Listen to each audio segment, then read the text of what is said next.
सभी भक्तों को श्री शिवाय नमस्तुभ्यम। हर हर महादेव। ओम नमः शिवाय। जय महाकाल। शिवाय नमः। ओम। तो आज हम शिव महापुराण कथा के द्वितीय रुद्र संहिता के प्रथम सृष्टि खंड में 20वें अध्याय का वर्णन करेंगे। 20वें अध्याय के बारे में जानेंगे। पिछले अध्याय में हमने जाना था कि किस प्रकार से भगवान कुबेर ने तपस्या करी भगवान भोलेनाथ की। कई वर्षों तक लगातार तपस्या करने के बाद में जब भगवान शंकर महाद्य शक्ति के साथ में उनके सम्मुख प्रकट हुए तो वह महाद्य शक्ति को ही देखते रहे, बार बार उन्हें ही देखते रहे और एक ही बात कहते रहे कि ये देवी का तेज कितना है, इन्होंने मुझसे भी ज़्यादा तप किया होगा तो इन्हें भगवान शंकर का सानिध्य प्राप्त हुआ। इस प्रकार वे लगातार यही बात दोहराते रहे, देवी का तेज कितना है, देवी कितनी सुंदर है और ये देवी ने कितने वर्षों तक तप किया होगा। तो तब जाके वह महादेव के समीप पहुंच पाई।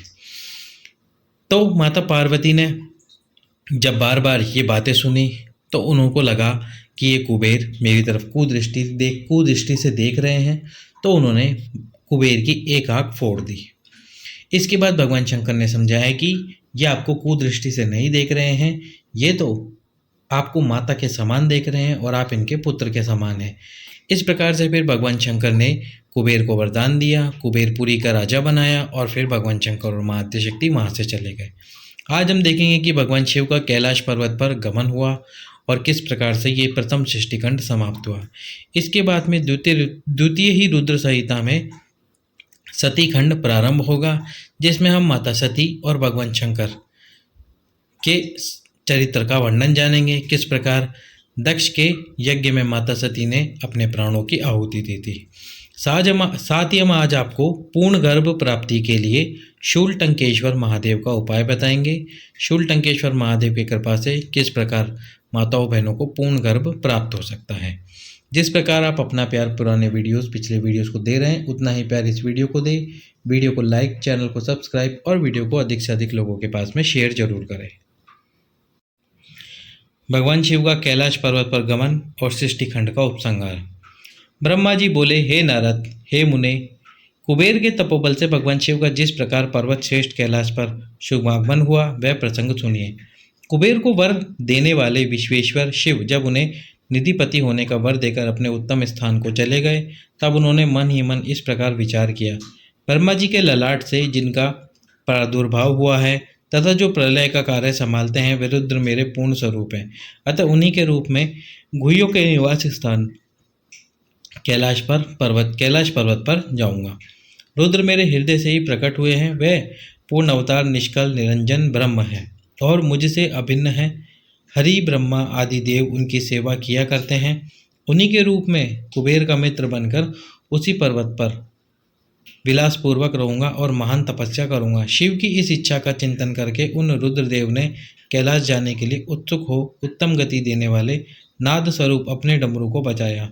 उनकी उत्साहवर्धक ध्वनि तीनों लोकों में व्याप्त हो गई। उसका विचित्र एवं गंभीर शब्द आह्वान की गति से युक्त था, अर्थात सुनने वालों को अपने पास आने के लिए प्रेरणा दे रहा था। उस ध्वनि को सुनकर ब्रह्मा, विष्णु आदि सभी देवता, ऋषि मूर्ति, आगमन, निगमन तथा सिद्ध वहां आ पहुंचे। देवता और असुर सब लोग बड़े उत्साह में भरकर वहां आए। भगवान शिव के समस्त पार्षद जहां कहीं भी थे वहां उस स्थान पर पहुंचे। सर्वलोक वंदित महाभाग समस्त गणपल भी उस स्थान पर जाने के लिए उद्यत हो गए।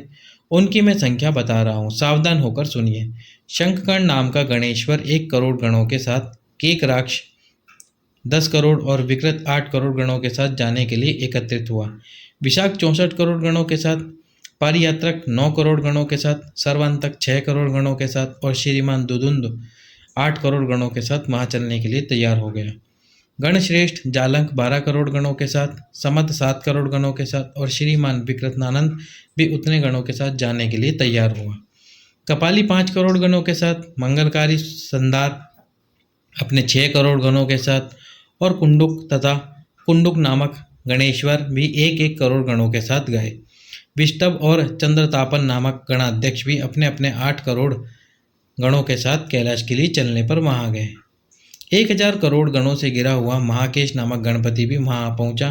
कुंडी 12 करोड़ गणों के साथ और वह श्रीमान पर्वतक काल कालतक एवं महाकाल नामक नाम के गणेश्वर 100 करोड़ गणों के साथ वहां पहुंचे। अग्निक 100 करोड़, अभिमुख 1 करोड़,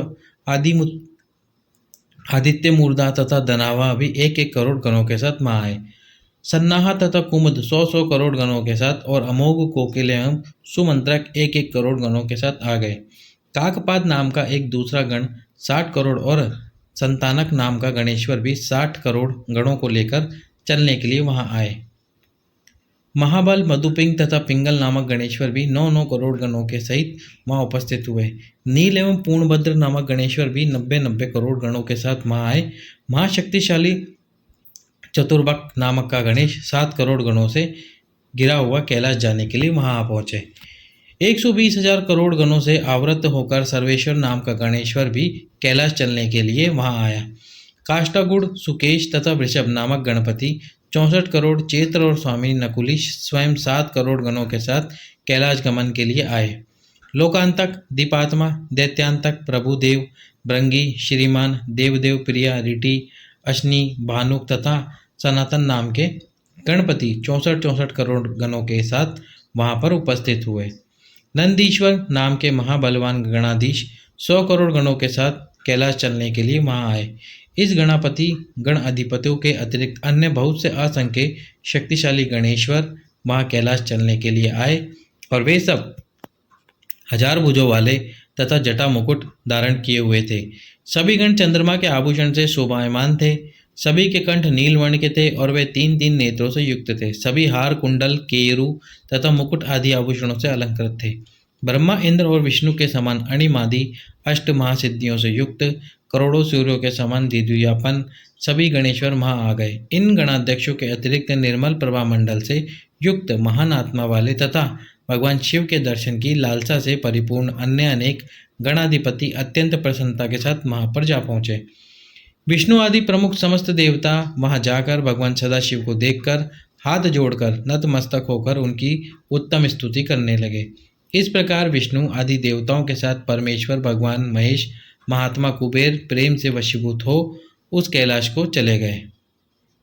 कुबेर ने भी सपरिवार भक्तिपूर्वक नाना प्रकार के उपहारों से वहां आए हुए भगवान शंभु की सादर पूजा की। तत्पश्चात उसने शिव को संतुष्ट करने के लिए उनका अनुगमन करने वाले विष्णु और आदि देवताओं और अनन्य गणेश्वरों का विधिवत पूजन किया। तो अब हम आपको बताते हैं शूलटंकेश्वर महादेव का उपाय। तो जिन माताओं बहनों को पूर्ण गर्भ प्राप्त नहीं हो रहा, जैसे कि उनका गर्भ 2 से 3 महीने रुकता है और उसके बाद में उनको पूर्ण गर्भ प्राप्त नहीं होता, पूर्ण 9 महीने 9 माह का बच्चा प्राप्त नहीं हो पाता, उसके लिए उनको शूलटंकेश्वर महादेव के नाम से उपाय करना चाहिए। कौन से महादेव? शूलटंकेश्वर। क्या करना होगा उनको? जैसे कि आप ये धतूरा देख रहे हो, इस धतूरे को फोड़कर इसमें से अंदर का पल्प वाला भाग, जो गूदा वाला भाग होता है, वो आपको निकाल लेना है। अब इसके बाद में जब आपका गर्भ 2 से 3 महीने का हो जाए, उसी समय पर आपको ये उपाय करना है। किसी भी दिन आप ये उपाय कर सकते हैं। क्या करना है आपको?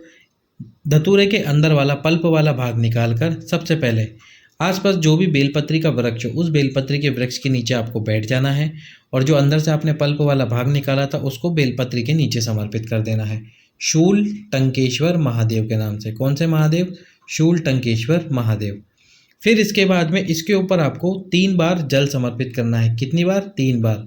और जब ये 3 बार आप जल समर्पित करोगे तो आपको शूलटंकेश्वर महादेव का नाम लेना है। कौन से महादेव? शूलटंकेश्वर महादेव। शूलटंकेश्वर महादेव के नाम से आपको 3 बार जल समर्पित करना है, एक ही कलश से करना है। इसके बाद में प्रार्थना करनी है बाबा शूलटंकेश्वर से कि हे शूलटंकेश्वर महादेव, मेरा ये गर्भ ठहरा है, इस गर्भ को पूर्णता प्राप्त हो और ये पूर्ण गर्भ प्राप्त हो, मुझे 9 माह का गर्भ प्राप्त होने के बाद में पूर्ण संतान की प्राप्ति हो। इस प्रकार से आपको ये उपाय, जब आप 2 से 3 महीने का गर्भ आपका हो जाए, 2 महीने के हो जाए, 1 महीने के हो जाए, आपको कंफर्म हो जाए आपकी प्रेगनेंसी हो गई है, तब आप ये उपाय कर सकते हैं। चलिए तो अब सुनते हैं आगे का अध्याय। इसके बाद उसकी सेवा को देखकर अति प्रसन्न भगवान शंभु कुबेर का आलिंगन कर और उसका सिर सूंघकर अलगापुरी के अति निकट ही अपने समस्त अनुगामियों के साथ ठहर गए। तदंतर भगवान शिव ने विश्वकर्मा को अपने तथा दूसरे देवताओं के भक्तों के लिए उस पर्वत पर निवास हेतु यथोचित निर्माण कार्य करने की आज्ञा दी। हे मुने, विश्वकर्मा ने शिव की आज्ञा से वहां जाकर यथाशीघ्र ही नाना प्रकार की रचना की। उस समय विष्णु की प्रार्थना से शिव प्रसन्न हो उठे और कुबेर पर अनुग्रह करके वे कैलाश पर्वत पर चले गए।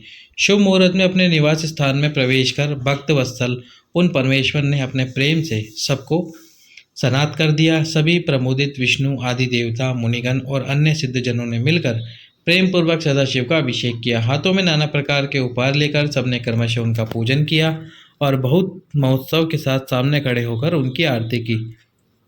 हे मुने, उस समय मंगल सूचक पुष्प वृष्टि होने लगी और अत्यंत प्रसन्न होकर गान करती हुई अप्सराएं नाचने लगी। सब और जय जयकार और नमस्कार के सुसंकर शब्द गूंजने लगे। उस समय चारों ओर एक महान उत्साह व्याप्त था जो सबको सुख बढ़ा रहा था। उस समय सिंहासन पर बैठकर भगवान सदाशिव अत्यंत शोभित हो रहे थे और विष्णु आदि सभी लोग बार बार उनकी यथोचित सेवा कर रहे थे। सभी देवताओं ने पृथक पृथक रूप में अर्ध भरी वाणी और अभिष्ट वस्तुएं लेकर लोक मंगलकारी भगवान शंकर का स्तवन वंदन किया। प्रसन्नचित्त सर्वेश्वर स्वामी सदाशिव ने उनकी स्तुति को सुनकर प्रेम पूर्वक उन्हें मनोवांछित वर दिए। हे मुने, अभिष्ट कामनाओं से परिपूर्ण प्रसन्नचित्त वे सभी देव, मुनि और सिद्धजन भगवान शिव की आज्ञा से अपने अपने धाम को चले गए। मैं भी विष्णु के साथ प्रसन्नता पूर्वक चलने के लिए उद्यत हुआ। तब श्री विष्णु और मुझको आसन पर बैठाकर परमेश्वर शंभु बड़े प्रेम से बहुत समझाकर अनुग्रह करके कहने लगे। शिव जी बोले, हे हरे, हे विदे, हे तात, सदैव तीनों लोकों का सर्जन और संरक्षण करने वाले, हे सुरेष्ठ, आप दोनों मुझे अत्यंत प्रिय हैं। अब आप दोनों भी निर्भय होकर मेरी आज्ञा से अपने अपने स्थान को जाए। मैं सदा आप दोनों को सुख प्रदान करने वाला हूँ और विशेष रूप से आप दोनों के सुख दुख को देखता ही रहता हूँ। भगवान सदाशिव के वचन को सुनकर मैं और विष्णु दोनों प्रेम पूर्वक प्रणाम करके प्रसन्नचित्त होकर उनकी आज्ञा से अपने अपने धाम को लौट आए। उसी समय प्रसन्नचित्त भगवान शंकर निधिपति कुबेर का भी हाथ पकड़कर उन्हें अपने पास बैठाकर यह शुभ वाक्य कहने लगे। हे मित्र, तुम्हारे प्रेम के वशीभूत होकर मैं तुम्हारा मित्र बन गया हूँ। हे पुण्य आत्मन, भय रहित होकर तुम अपने स्थान को जाओ, मैं सदा तुम्हारा सहायक हूँ। भगवान शंभु के इस वचन को सुनकर प्रसन्नचित्त कुबेर उनकी आज्ञा से प्रसन्नतापूर्वक अपने धाम को चले गए।